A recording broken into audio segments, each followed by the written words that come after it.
Hello and welcome to this week's episode of A Mic on the Podium with me, Michael Seal. Before we start, I'd like to thank my latest subscriber on Patreon, thank you Yanis, for his support and all my other Patreon supporters. If you would like to support the podcast, go to patreon.com/A Mic on the Podium, and there you'll find many ways to subscribe, plus extra bonus material and episodes to enjoy. You can also support the show by leaving a review or rating on Apple Podcasts, which is greatly appreciated and will help the podcast reach a much bigger audience. Today, I conduct a conversation with a Swiss conductor who came to conducting relatively late, but has definitely made up for lost time. He has been a principal conductor or music director in Japan, Brazil, the Netherlands, the United States and the United Kingdom. It's a pleasure to welcome Thierry Fischer. Thierry, real pleasure to speak with you today. Great to be with you too, Mike. At the very beginning, how did music first come into your life? You were born in Africa, is that right?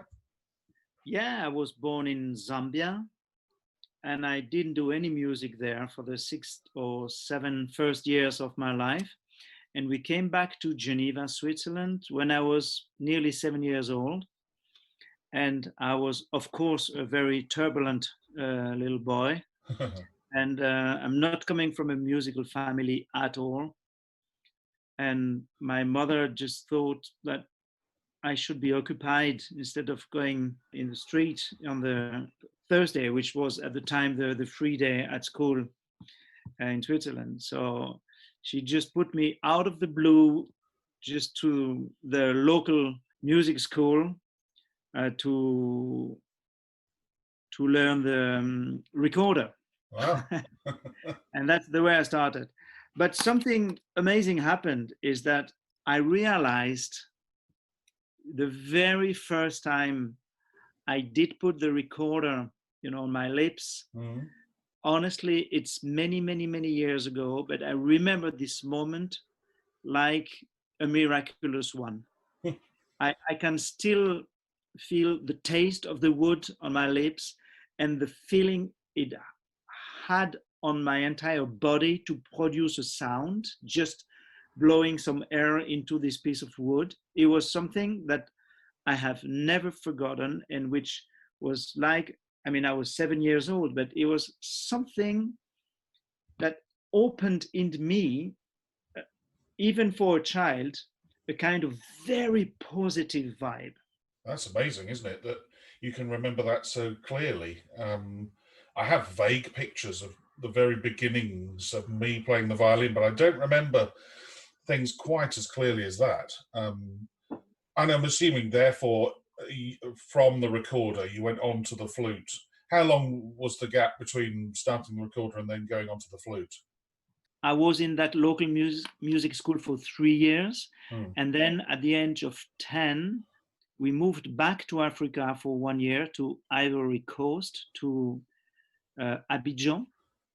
And there I took also some piano lessons, and there was no recorded teacher. So I just took piano and I played recorder for fun.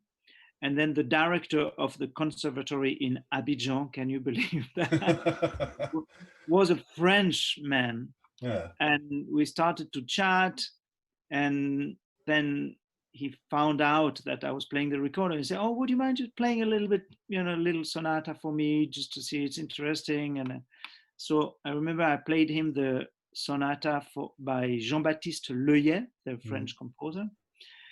And a few weeks later, he contacted my parents and said, "We have this National Orchestra of Ivory Coast, which I conduct," he said. "And we make 2 concerts a year, one for Christmas and one in May or whatever. And I would love Thierry to play the Jean-Baptiste Leuillet sonata, and I made an orchestration with some strings, and that'd be great." And we said, "That'd be great indeed." Yeah, And wonderful.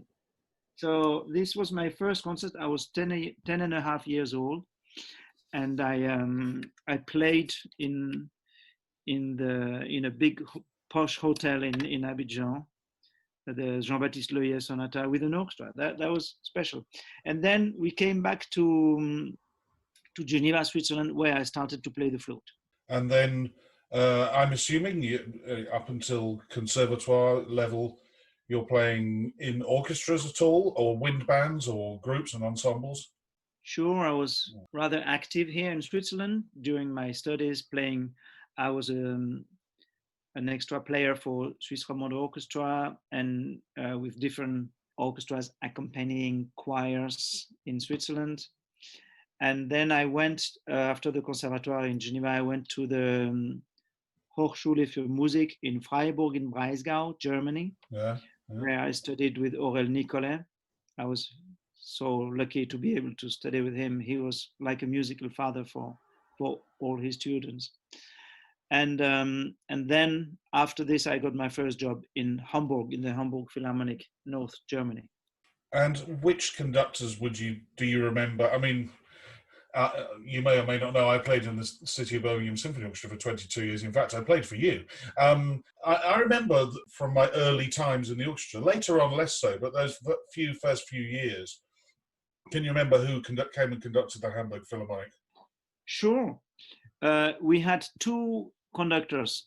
We had Christoph von Dornani for the opera, and we had Aldo Ceccato for the symphony concerts. You know, these orchestras in Germany, they have two different, like the Vienna Philharmonic. Yes. They play opera, it's their daily life, and they have 12 concerts a year or something. So, and they had two different conductors at this time. Yeah. So I remember I enjoyed playing with both of them very much. With Dornani, you know, I was very young. I was 24 years old, even less, 22, 23 years old. I was absolutely stunned by a notion I never experienced before, is the intellectualism of being a conductor, which of course we should forget and especially not show or explain to anybody. But I mean, his way of rehearsing and to performing is such a cultivated, incredibly clever and musical conductor, was something sophisticated I would never have imagined only playing the flute. So that was, and we played, you know, when you arrive in an opera orchestra in Germany, from one day to the other, you have to be able to play, I don't know, 50 or 60 operas without rehearsals, just like that. Yes, because they're all in the repertoire, aren't they? Yeah. You can get the job having never played the magic flute, but you're expected to know how to play it on their rehearsal. I was sitting a lot in the pit without playing. I was sitting next to my colleague, next to the other principal flute, and I was observing conductors a lot. That's why I could, you know, find things in his conducting, which was really fascinating for me. And then on to Zurich Opera, and also I'm assuming at the same time principal flute of Chamber Orchestra of Europe. And at no point yet, and we're now well into a very, very successful flute career, at no point yet have you mentioned you actually conducting. Was it ever a thought before I read in your biography, before your 30s, when all of a sudden it changed, was it ever a thought to do it? Or were you just happy being a principal flute? Well, the best answer is yes to both questions. Right. I was very, very happy as a flute player. At the Zurich Opera, I had a special contract. In German, we say mit Harnoncourt Verpflichtung, which is with Harnoncourt obligation. So, yeah, every time Harnoncourt was conducting the orchestra, I had to be there. Okay, right. So that was a great contract. Yeah. And then, you know, joining COE more or less at the same time, I could combine very easily both activities. So I was incredibly happy and taking the best of being a flute player, playing in these two orchestras with the conductors, you know, who conducted COE, and learning and eating like a sponge every single word Harnoncourt was telling to the orchestra during the rehearsals. And I remember in playing Mozart operas for Harnoncourt, sometimes the flutes are not playing for 20, 25 minutes. I was literally hypnotized Mm. by Harnoncourt. I remember I couldn't get away of looking at him, of his intensity and his unbelievable musicality on top of his historical determination to achieve, the famous Harnoncourt style we all know today. Mm. I mean, outside of opera, with COE, there is actually on YouTube, and I watched it the other day, quite an old documentary about him recording the Beethoven symphonies with COE, in which you appear as first flute. And his rehearsal style and the metaphors that he came up with were just extraordinary. And the vitality and the energy that he gets the orchestra to play those symphonies that everybody would have played, dozens of times before. What a great musician. What a privilege to play for him, I would expect. It was in a once in a lifetime opportunity. Actually, when I arrived at the Zurich Opera Orchestra, I was so not impressed. It was much more than that. Mm. He really did show me what music could be in my life. Mm.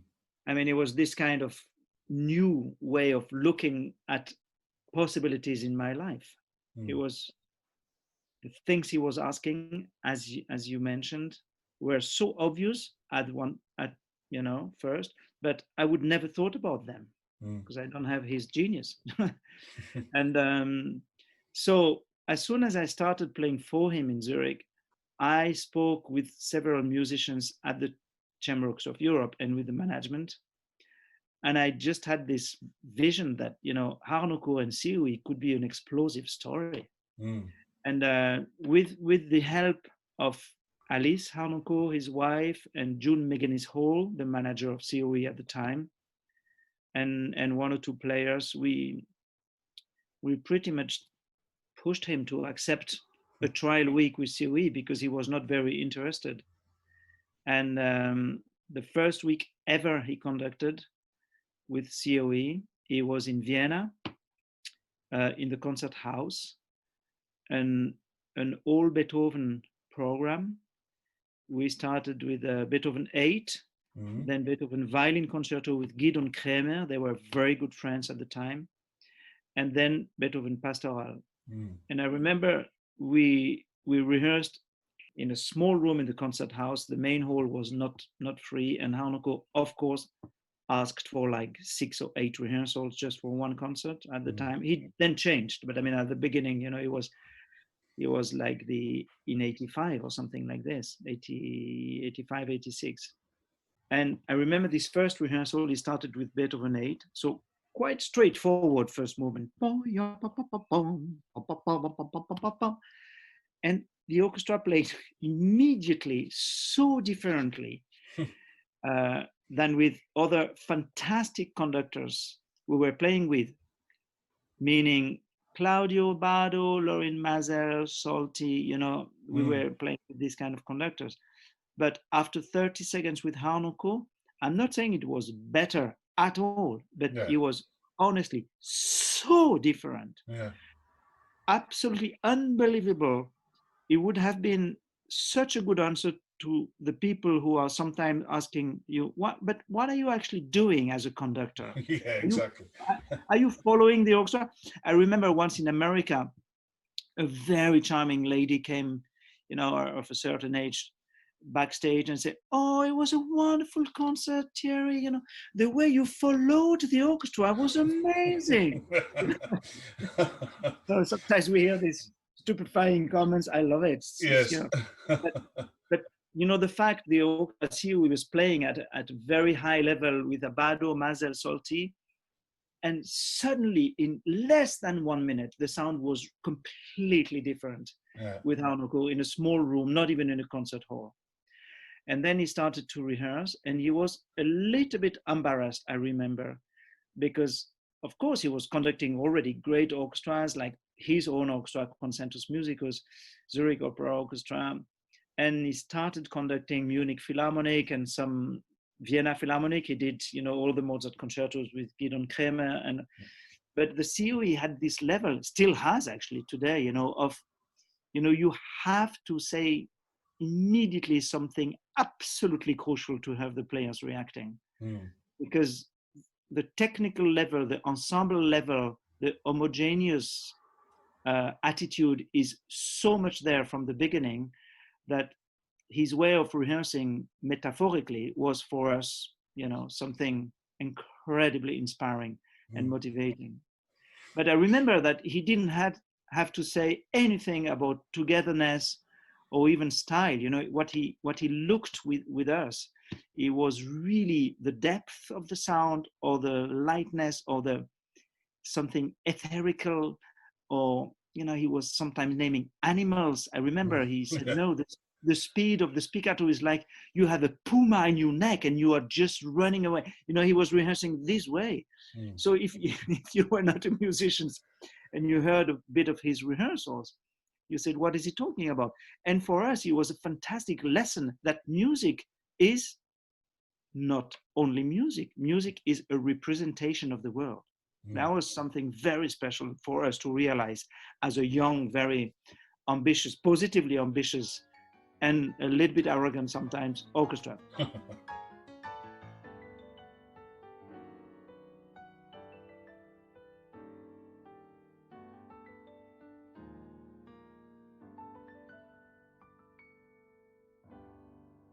I've read online an interview that you did that said that the second moment that your life changed, the first one being the minute you put that recorder in your mouth, the second moment was when you took an amateur choir rehearsal, and you're quoted as saying, as a joke, and because you still weren't interested in conducting in your early 30s. So was that the very start of your sudden change of interests? Yeah, I mean, as I said yes to your two questions a few minutes ago, yes, I was always like symbolically interested in one day, why not being a conductor? But I've never done anything for this. I didn't even study with a mentor or whatever. I was just observing, but without any plan.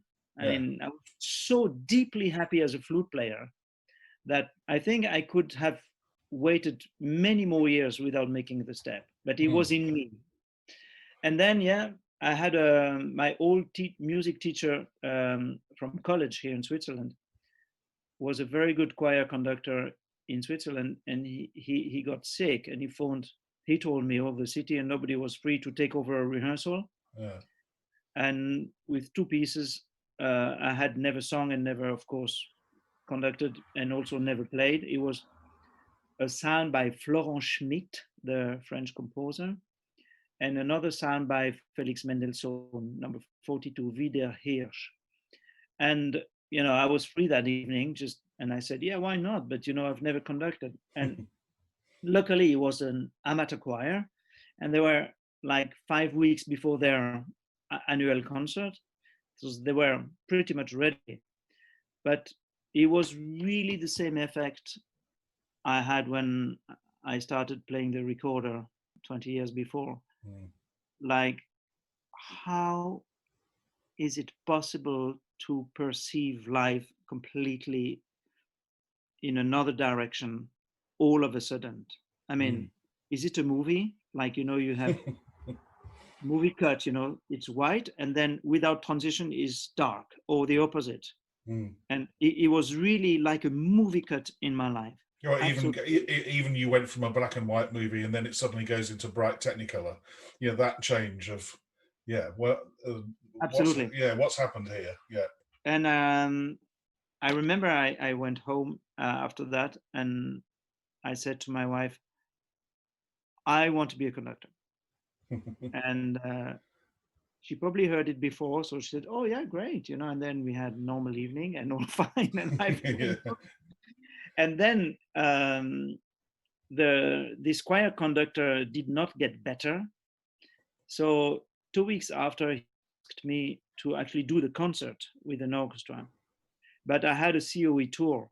So I realized that if I actually wanted to be a conductor, I was dying to take this opportunity. So I phoned COE, I explained the situation, and it was like 2-3 weeks before the tour. So, it was not very collegial, but still they really understood, and we found a very good flute player. and everybody was happy. And I did this concert.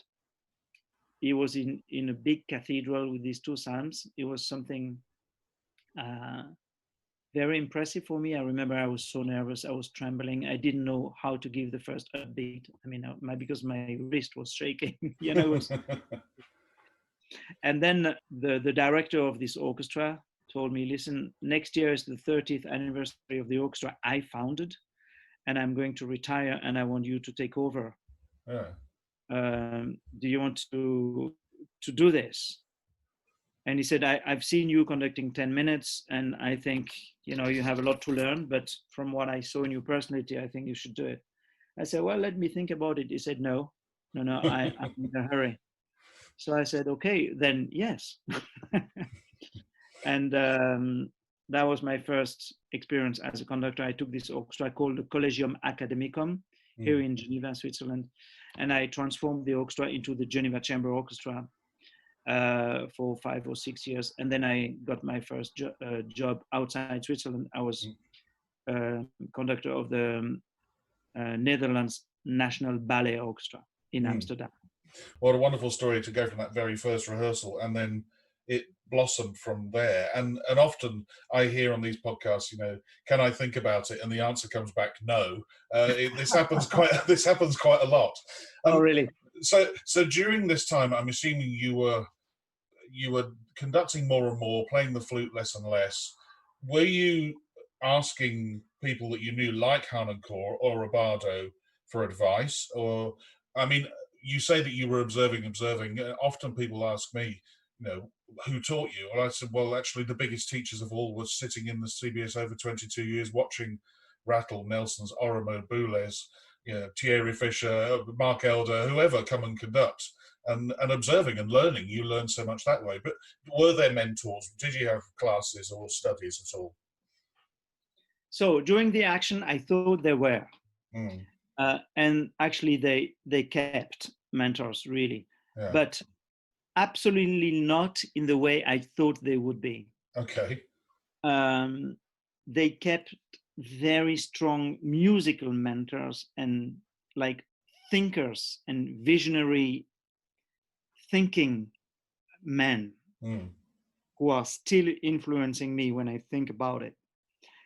In terms of being on the podium alone, absolutely nothing. I mean, maybe for some other people, yes, I'm not saying any truth, of course, but in my case, I felt all of a sudden very, very alone, in complete incapacity to express what I wanted. And of course, like conductors of the age I was, being used to be at the highest level in orchestra playing, but not as a conductor at all. I was then talking too much. I was moving inappropriately, asking things I was not showing. And, you know, of course, I did all these mistakes. Yes. But that was my way to learn. But honestly, to your answer, Mike, I cannot say I learned how to conduct observing these people. But I can still tell you what Abbado told us in a Rossini overture for the sound he wanted. What even I played was I was in Hamburg, Bruckner 4 with Sinopoli once in a concert. And, you know, I remember what they asked to the orchestra in terms of colors, in terms this dimension that you cannot imagine it's possible. What they asked me to do with my flute, which I was not even aware I could produce this kind of sounds when I got up in the morning. And then suddenly it's 1 o'clock in the afternoon and you've done something you were asked by a conductor that you would never have imagined you would even try doing this. So this dimension, yes. I mean, Abbado, Harnoncourt, I could really speak for hours about what they were asking us, and they were of being there. You know, it was fascinating. With Abbado, I talked a little bit about conducting, but not so much because, as you probably know, I don't know if you had the luck to play for him, but he was a very mysterious man, and he achieved his miracle concerts without we understood how. And that's why he was a genius. Because he could not even explain himself because he was a genius conductor. And like genius, they don't really know how they do it. They just do it.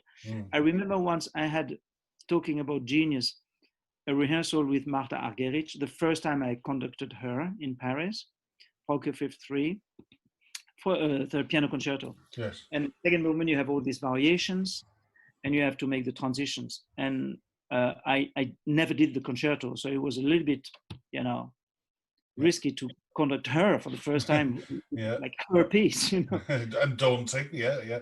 Yeah, and then in the middle of the second movement, one of the transition, very honestly, I missed it. I didn't understand what she was doing, and I was a problem instead of, So I stopped. I was a little bit embarrassed, but I mean, here we are, and I was not going to continue. So I said, "Sorry, Martha, can you just tell me how you do, how you do the transition, and can we do it again?"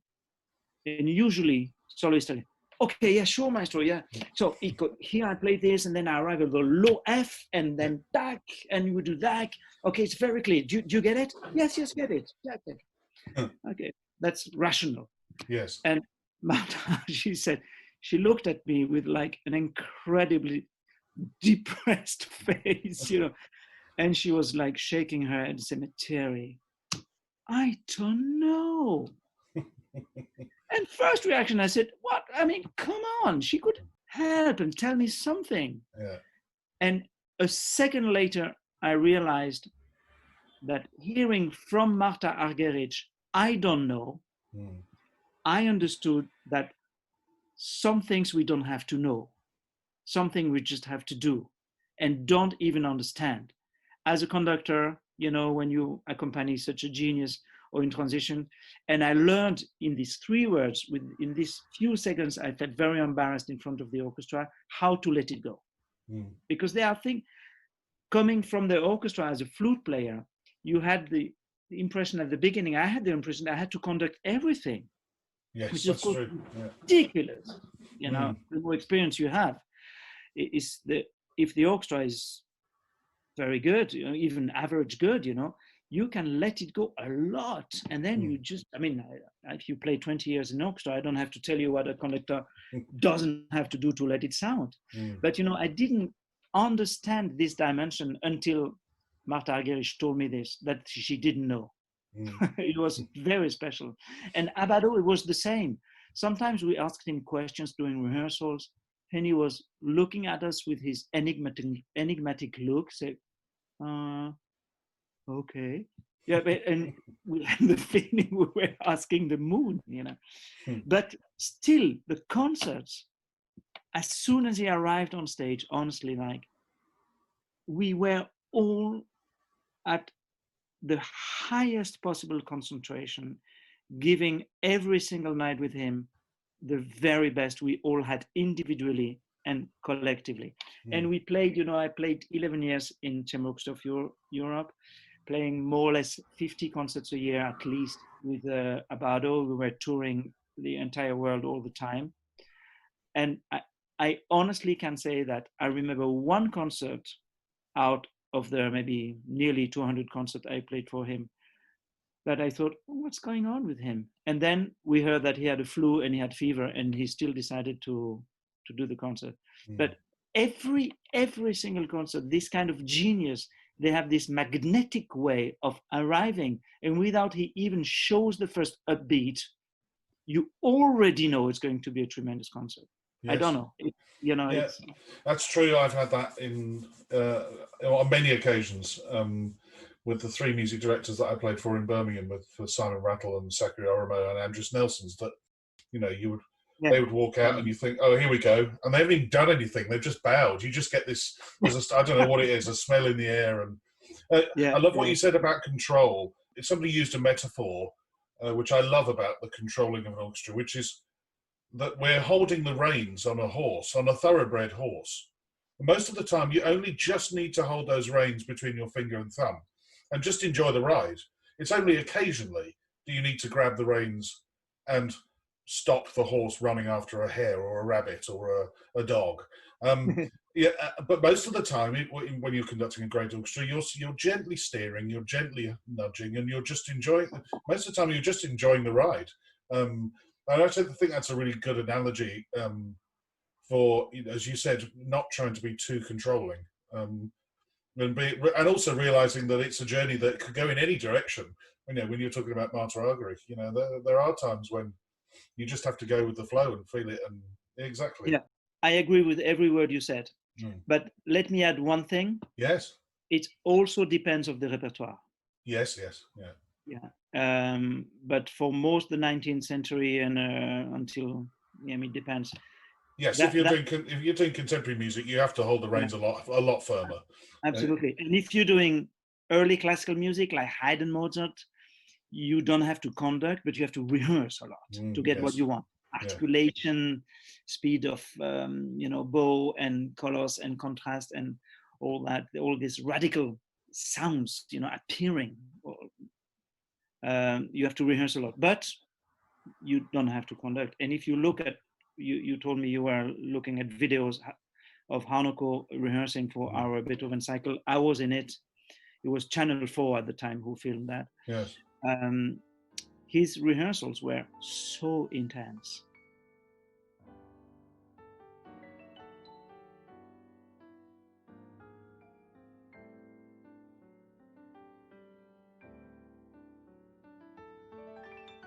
You just mentioned repertoire.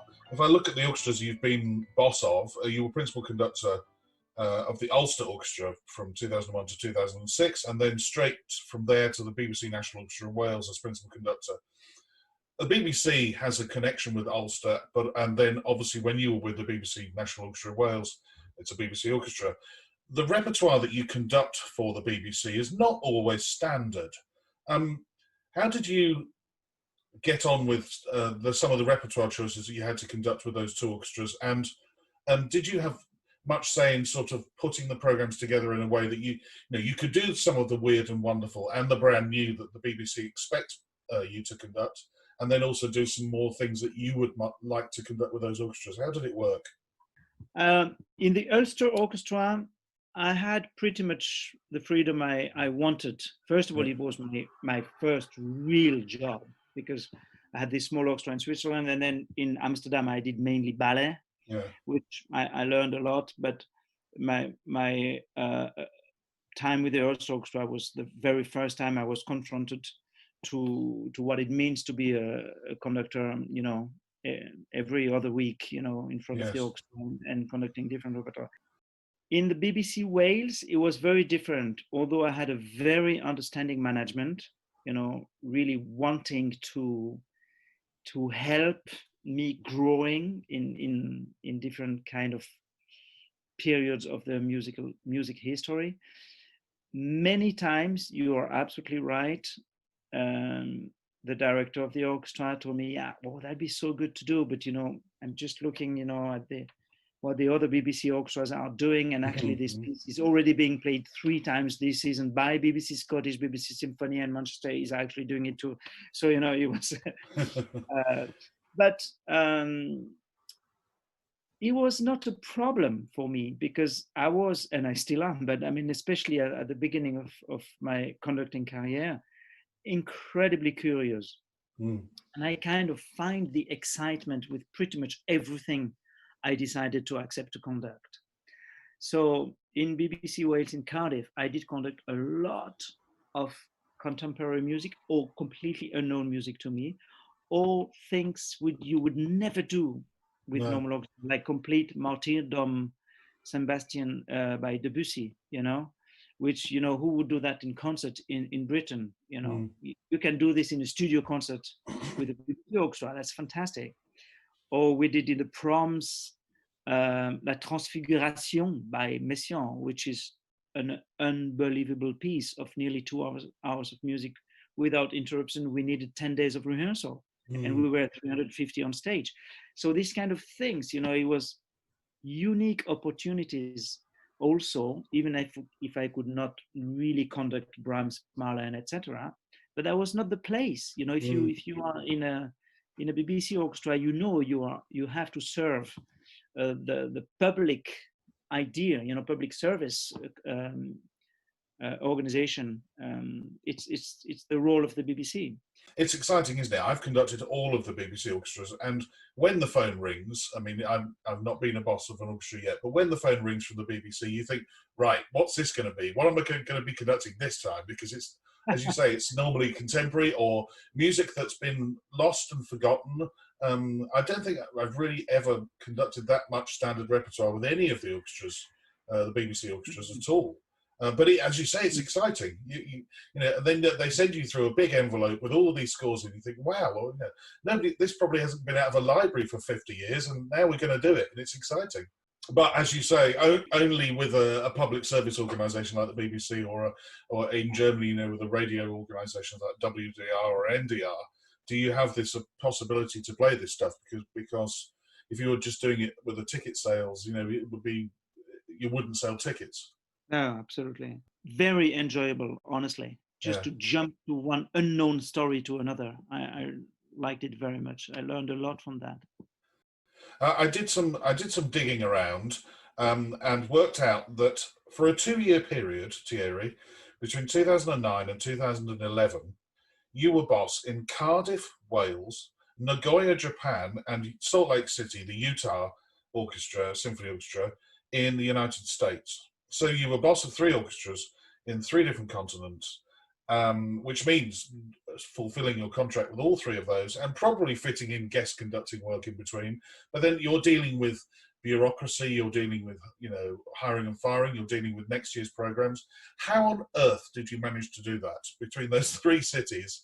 And that's without talking about the stress and strain of traveling to get between them all. How did you do that? Well, I was really enjoying it, to be honest, immensely. Yeah. But I knew it was just for a short period of time. I mean, for 2 years. But for me, arriving in the States was talking about repertoire, much needed if we take in consideration what we've just said about, you know, the public service programming of BBC. Because when you are a music director in America, you are really the boss of everything. So you do the entire programming. You have regular meetings with the marketing, with the education, with even the finances, you know, giving them priorities. In the development, you have to, you know, fundraise.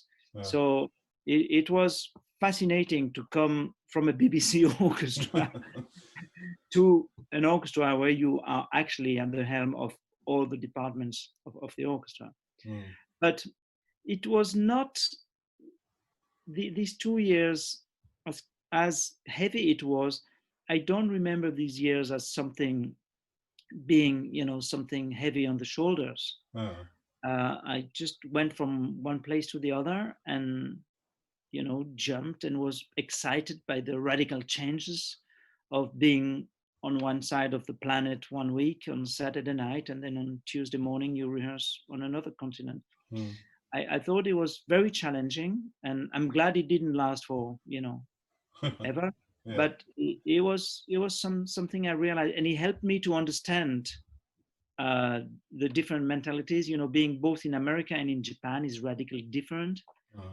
It was not my backgrounds, and it helped me to develop this notion that you know very well as a conductor, that when you stand in front of a conductor, you don't have to be obsessed of getting the highest level you want, but the highest level of what you perceive people can do.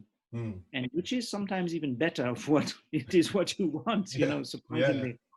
So this helped me to develop this kind of approach of, you know, how to let the people grow in the concepts I was throwing at the different orchestras in terms of cultural concepts. Did you have any downtime at all? No. That's a short and swift answer. But let's say you did have a day off and in between rehearsals in Utah or in Nagoya or in Cardiff.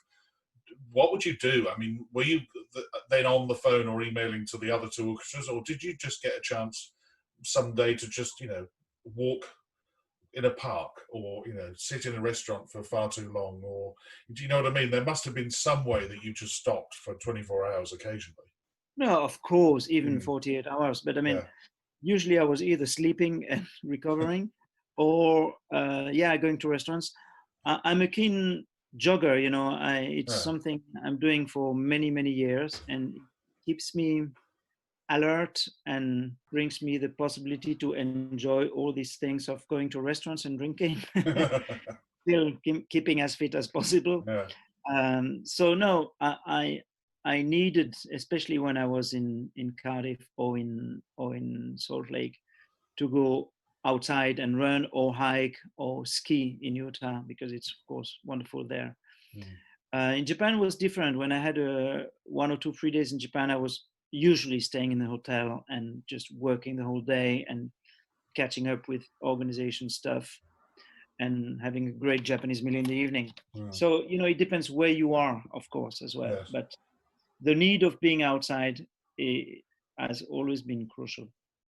When you come to learn a new score, how do you go about it? Do you have a set system? And do you mark your scores with pencils, different coloured pencils, or are you one of the group of conductors who don't write anything in at all? There was an evolution since I started to conduct and now. At the beginning, I was marking everything. I'm writing less and less, because you realize that what matters is how to get the best of an orchestra. With the experience, it's somehow in your DNA.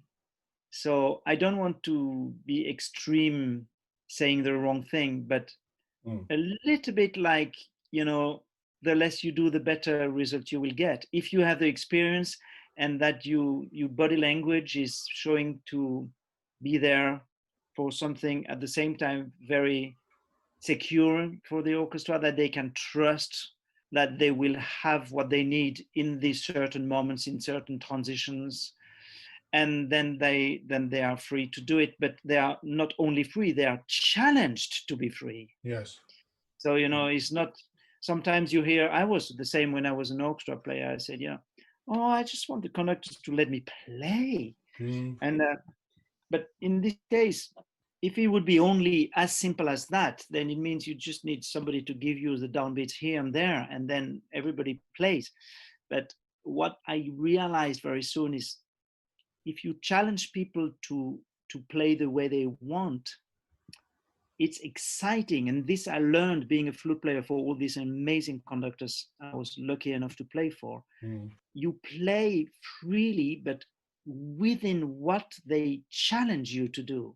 Yes. So I remember some pianissimo I playing for Abbado in Rossini overtures. Like sometimes I remember I played so soft for him because he was just looking for soft. I don't even know how he showed it, that the harmonics came because there was so little air that suddenly the sound disappeared. And that was something very special.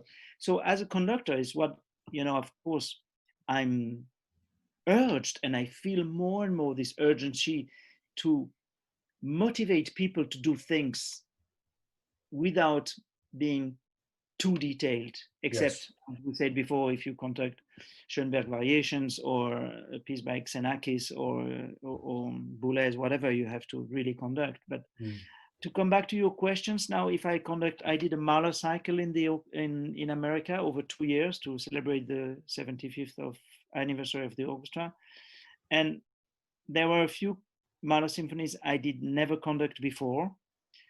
And I surprised myself that I was preparing them not the same way I prepared the one I already had conducted several times. You mark the essential stuff to create alertness in your brain. Yes. And not to have the feeling, oh my gosh, where are we going? Because if you conduct a Mahler symphony and you don't know where you're going. So, but now I'm working much more on the big arc, especially if we talk about this kind of repertoire. So I need to mark less, but still I mark the basic stuff. Yeah, tempo, transitions, until they become so obvious in my DNA, brain, and desire. You know, I noticed as a conductor, if you don't have this desire to make things happen, you know, then everybody's losing its time and it's not, you know, servicing the music. But then I also learned that it's one thing to have the desire, but if you have too much desire, it's also counterproductive. Yes. So that's why it's endless process of learning. But I realized these last years that I was a conductor who was moving a lot at the beginning, and of course very inappropriately most of the time. And now I hardly move. I remember I went to the Cleveland Orchestra last year, and, and there was a reviewer writing, well, Fischer hardly moved at all. But it's true, because with this kind of orchestra, you know, we played La Mer by Debussy, you know, it was doing, and we, you know, you just, you know, you're there, and they know you're there, and you know they're there. And with this kind of orchestra, you know, the less you do, you know, sometimes. So I did evaluate a lot, and now I'm conducting without baton as well, which has changed my technique a lot. And yeah, it's, you know, I tell you this today, and if we speak in 2 years, I say exactly the opposite. That's the beauty of it.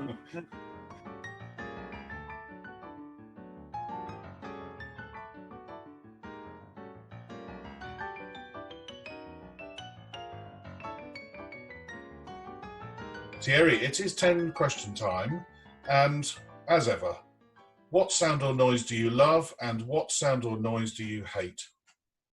I love the noise of silence.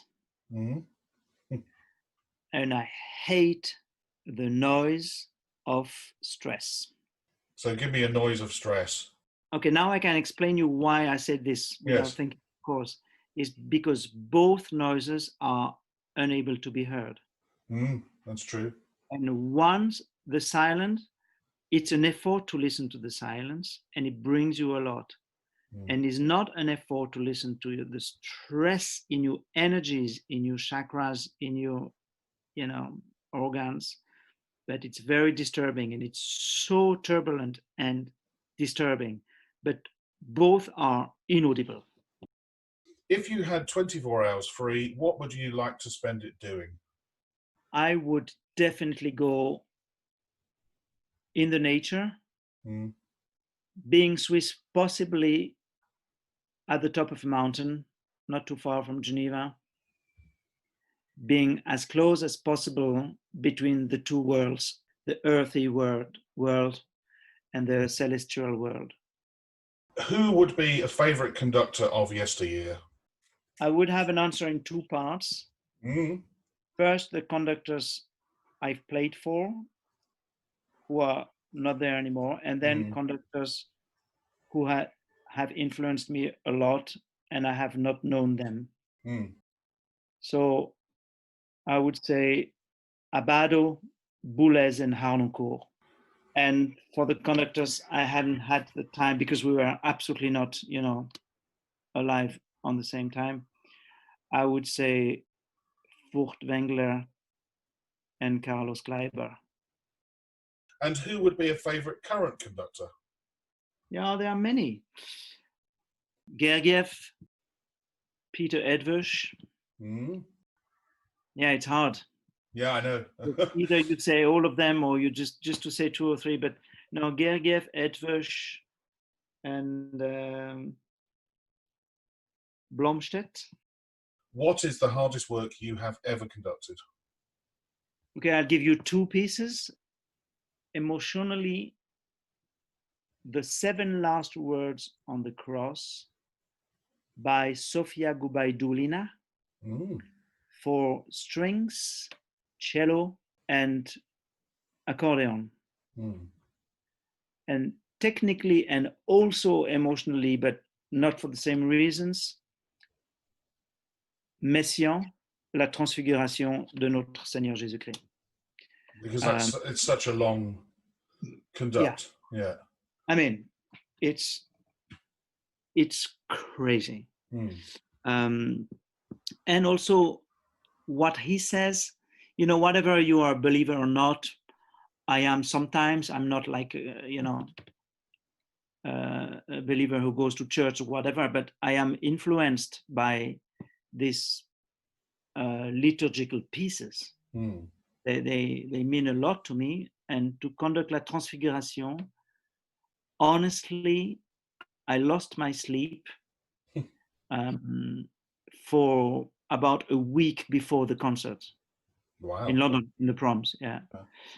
And when I thought I was falling asleep, like the night before the concert, I was having dreams, like half dreams, like to turn the pages of the score, I had to run from the right side of the stage, holding the page with two hands and running to the other side of the stage. Wow. Just symbolizing how heavy this piece, was. These two pieces. And whilst I remember, because I love her music, what is it about the Goodbye Dueling piece that you found so emotional? Is that an hour before the concert, I was conducting the Chamber Orchestra of Europe in Berlin. We had these residents there, and sometimes, we were a few conductors in the orchestra. We had the privilege to conduct our colleagues sometimes. 1 hour before the concert, my wife phoned me to tell me that our third son was just born. Wow. Wow. And in the 7 last words, you have one of the word is, "Mother, this is your son." Wow. How amazing. Yeah, no, that was emotion. Yeah, it was special. When travelling abroad to conduct, which you've done quite a lot of, Thierry, may I add, what item could you not leave home without? My jogging shoes and Mm. my GPS and my pulse sensor to go running. All this together is part of my balance. What is the one thing you would change about being a conductor? To answer to your question, to play this great game, I would probably say I could go without the rigidity of unions. Yeah. As a player, and then as somebody who was a conductor and a player, or a player and a conductor, and then now just a conductor, it dawned on me throughout that process that we're in show business, and unions they put up so many barriers so often. Yeah, I have a great anecdote to give a metaphor to my answer, and maybe you know it. Is a conductor, conducting, and it's the end of the rehearsal, and then of course the union steward, gets up, and the concertmaster, comes and wants to shake the hand of the conductor. No, but ladies and gentlemen, I just have one more thing to say. I mean, no, sorry, maestro, it's over. We have to respect. We have an agreement with the union. No, it's very short. It's just one thing. I mean, no, terribly sorry. See you tomorrow. Okay. The conductor, oh God. Okay, next morning, entire orchestra arrives, 10 o'clock. Well, what I just wanted to tell you yesterday is that 2 days rehearsals is cancelled. Oh, very good. Yeah. Yeah, oh, I wish I had the guts to do that. I'm not sure it's a true story, but apparently it doesn't matter. I just wish I had the guts to do it. Yeah. What profession other than your own would you like to attempt? The problem I have with this question is that I so much feel in a continuous learning process as a conductor that I am still thrilled by every experience or project I have, which is like I reconsider it as a new thing every time. So that I have the feeling, I mean, to answer to you, with a little bit of provocation, I would love to answer, I would love to be a conductor. Yeah. Because conductor is something new. Every single concert is a miracle. And therefore you're reinventing your job every single project. If the world were to end tonight, what would be your choice of final meal and drink? I would